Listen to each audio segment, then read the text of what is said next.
రైతిక breaking news చూస్తున్నాం. ప్రధాని నరేంద్ర మోదీ అధ్యక్షతన జరిగిన కేంద్ర కేబినెట్ భేటీ ముగిసింది. ఈ సమావేశంలో హోంమంత్రి అమిత్ షా, రక్షణ శాఖ మంత్రి రాజ్నాథ్ సింగ్, అశ్విని వైష్ణవ్ తదితరులు పాల్గొన్నారు. ఇవాల్టి కేబినెట్ భేటీలో పలు కీలక నిర్ణయాలు తీసుకున్నారు. ముందుగా ప్రధానమంత్రి కార్యాలయం పేరును సేవ్ తీర్థ్గా మార్చాలని నిర్ణయించారు. దేశ రాజధాని ఢిల్లీ, అంబాలా మధ్య 2 కొత్త రైల్వే లైన్ల నిర్మాణానికి ఆమోద ముద్ర వేశారు. అదేవిధంగా గూడబెల్లూరు, మహబూబ్ నగర్ 4 లైన్ల హైవే నిర్మాణానికి 3,175 కోట్ల నిధులు విడుదలకు గ్రీన్ సిగ్నల్ ఇచ్చారు. మొత్తంగా 1.60 లక్షల కోట్ల విలువైన ప్రాజెక్టులకు కేబినెట్ భేటీలో ఆమోదం తెలిపారు. రైటిక బ్రేకింగ్ న్యూస్ చూస్తున్నాం. ప్రధాని నరేంద్ర మోదీ అధ్యక్షతన జరిగిన కేంద్ర కేబినెట్ భేటీలో ఈ సమావేశంలో హోంమంత్రి అమిత్ షా, రక్షణ శాఖ మంత్రి రాజ్నాథ్ సింగ్, అశ్విని వైష్ణవ్ తదితరులు పాల్గొన్నారు.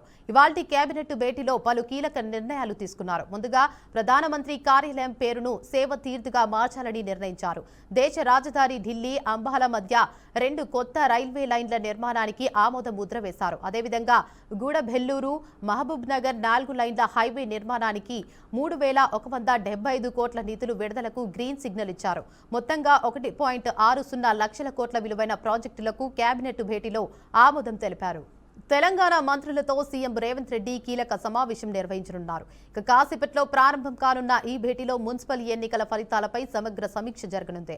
రాష్ట్ర వ్యాప్తంగా వచ్చిన ఫలితాల రాజకీయ ప్రభావంపై మంత్రులతో సీఎం చర్చించే అవకాశం ఉంది. అదే సమయంలో రాబోయే బడ్జెట్ సమావేశాల వ్యూహం, శాసనసభ అజెండా, తాజా రాజకీయ పరిణామాలపై కూడా సమావేశంలో ప్రధానంగా చర్చించినట్లు సమాచారం. ప్రభుత్వ ప్రాధాన్యత అంశాలు, పరిపాలన నిర్ణయాలపై మంత్రులకు సీఎం దిశానిర్దేశం చేసే అవకాశం ఉంది. సమావేశం అనంతరం ముఖ్యమంత్రి మీడియాతో మాట్లాడే అవకాశం ఉందని అధికార వర్గాలు చెబుతున్నాయి. ఎన్నికల ఫలితాలపై ప్రభుత్వ వైఖరి, బడ్జెట్ ప్రాధాన్యతలపై స్పష్టత వచ్చే అవకాశం ఉంది. తెలంగాణ మంత్రులతో సీఎం రేవంత్ రెడ్డి కీలక సమావేశం నిర్వహించనున్నారు. కాసేపట్లో ప్రారంభం కానున్న ఈ భేటీలో మున్సిపల్ ఎన్నికల ఫలితాలపై సమగ్ర సమీక్ష జరగనుంది. రాష్ట్ర వ్యాప్తంగా వచ్చిన ఫలితాల రాజకీయ ప్రభావంపై మంత్రులతో సీఎం చర్చించే అవకాశం ఉంది. అదే సమయంలో రాబోయే బడ్జెట్ సమావేశాల వ్యూహం, శాసనసభ అజెండా, తాజా రాజకీయ పరిణామాలపై కూడా సమావేశంలో ప్రధానంగా చర్చించనున్నట్లు సమాచారం. ప్రభుత్వ ప్రాధాన్యత అంశాలు, పరిపాలన నిర్ణయాలపై మంత్రులకు సీఎం దిశానిర్దేశం చేసే అవకాశం ఉంది. సమావేశం అనంతరం ముఖ్యమంత్రి మీడియాతో మాట్లాడే అవకాశం ఉందని అధికార వర్గాలు చెబుతున్నాయి. ఎన్నికల ఫలితాలపై ప్రభుత్వ వైఖరి, బడ్జెట్ ప్రాధాన్యతలపై స్పష్టత వచ్చే అవకాశం ఉంది.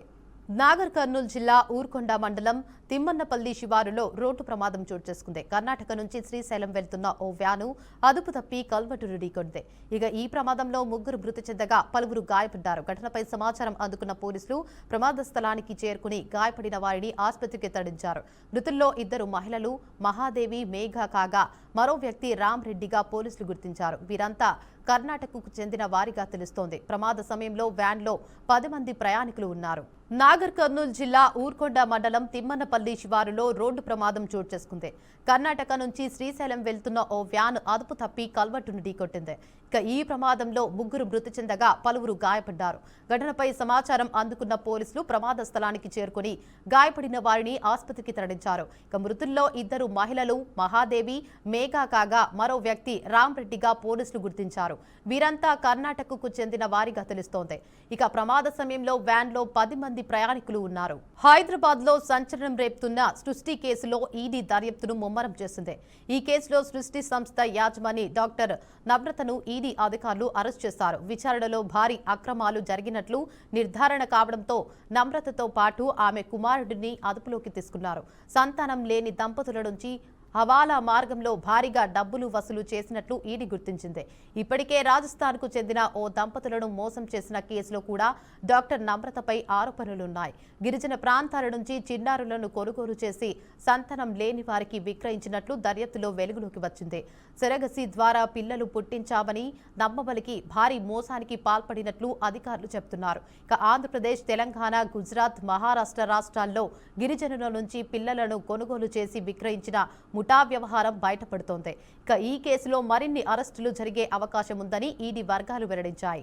హైదరాబాద్లోని రాజీవ్ గాంధీ అంతర్జాతీయ విమానాశ్రయానికి బాంబు బెదిరింపులు రావడం కలకలం రేపింది. ఢిల్లీ నుంచి హైదరాబాద్ వస్తున్న ఇండిగో విమానానికి గుర్తు తెలియని వ్యక్తుల నుంచి ఈమెయిల్ ద్వారా బాంబు బెదిరింపు రావడంతో ప్రయాణికులు తీవ్ర ఆందోళనకు గురయ్యారు. ఢిల్లీ నుంచి బయలుదేరిన ఇండిగో విమానంలో బాంబు ఉన్నట్లుగా విమానాశ్రయ అధికారులకు సమాచారం అందింది. దీంతో శంషాబాద్లో రన్వేపై ఫ్లైట్ ల్యాండ్ అవ్వగానే అప్రమత్తమైన భద్రతా సిబ్బంది విమానాన్ని తక్షణమే ఇసోలేషన్ బేకు తరలించారు. విమానంలోని ప్రయాణికులందరినీ సురక్షితంగా కిందికి దించి సిఐఎస్ఎఫ్ బలగాలు తనిఖీలు చేపట్టారు. ఈ క్రమంలో విమానంలో ఓ అనుమానాస్పద బొమ్మ కనిపించడంతో ప్రత్యేక పరికరాల సహాయంతో పరీక్షించారు. తనిఖీల అనంతరం ఈ బొమ్మలో ఎలాంటి పేలుడు పదార్థాలు లేవని అధికారులు నిర్ధారించారు. అది ఓ ప్రయాణికుడు పొరపాటున విమానంలోనే మర్చిపోయిన సాధారణ బొమ్మగా తేలింది. సంగారెడ్డి జిల్లాలోని ఆందోళన మండలం జోగిపేట పట్టణంలో యువకుడు హల్చల్ చేశాడు. మున్సిపల్ ఎన్నికల సమయంలో తనకు వచ్చిన నగదును ఎవరో దొంగిలించారనే ఆవేదనతో అశోక్ అనే యువకుడు స్థానికంగా ఒక సెల్ టవర్ ఎక్కి నిరసన తెలిపాడు. మున్సిపల్ ఎన్నికల ప్రచారంలో పాల్గొన్నందుకు గాను తనకు కొంత డబ్బు వచ్చిందని, ఆ డబ్బును ఇంట్లోనే దాచుకున్నానని యువకుడు తెలిపారు. ఇంట్లో ఉండాల్సిన నగదు మాయం కావడంతో తీవ్ర మనస్తాపానికి గురైన అశోక్ సెల్ టవర్ ఎక్కి తన గోడును వెళ్లబోసుకున్నాడు. తన డబ్బు తనకి తిరిగి వచ్చే వరకు కిందకి దిగేది లేదని కేకలు వేస్తూ ఆందోళన చేపట్టాడు. యువకుడిని గమనించిన స్థానికులు పోలీసులకు సమాచారం అందించారు. ఘటనా స్థలానికి చేరుకున్న పోలీసులు ఎంతో శ్రమించి యువకుడిని కిందకు దించారు.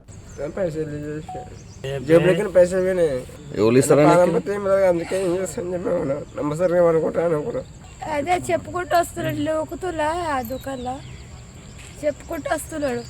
టవర్ ఎక్కి వరుతున్నాడు. ఇక వరితే పొర్రిట గంట సేపు 2 గంటల పొద్దుల వరుతుంటే వాళ్ళ చీరలకు చేసిన వస్తున్నాడు. ఇది చచ్చిపోతున్నా అని చెప్పి వరుతున్నాడు. పైసలు పడేది అంటున్నాడు. 4 వెళ్ళిపోయినాయి ఏమన్నా చెప్పలేడు. అట్లా ఇవే వాళ్ళ ఎలక్షన్లు అయింది. పైసలు ఇచ్చి నేను కూడా ఇచ్చిన 1000 రూపాయలు. ఫోన్లో ఏమో తెచ్చుకుంటా అన్నాడు.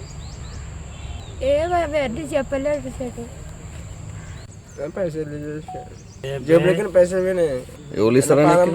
అందుకే ఏం చేస్తాను చెప్పి నమ్మసరిగా అనుకుంటాను. అదే చెప్పుకుంటూ